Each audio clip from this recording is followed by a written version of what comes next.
रायबा बाळा, गोष्ट सांगणार आहेस का तू आता? ओके, सांग बरं गोष्ट. एक होता कावळा, खूप तहान लागलेली. तो इकडे तिकडे पाणी बघत होता. त्याला एक झोपडी दिसली. त्याच्या शेजारी एक मडकं होतं. मग तो त्याच्यावर बसतो आणि बघतो. तोच पाणी पळवतो तर बघतो तर पाणी कमी आहे. त्याला घडती.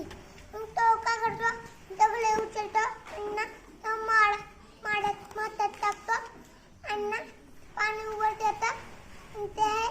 ते ना तो पाणी तो पितो आणि बुडून जातो.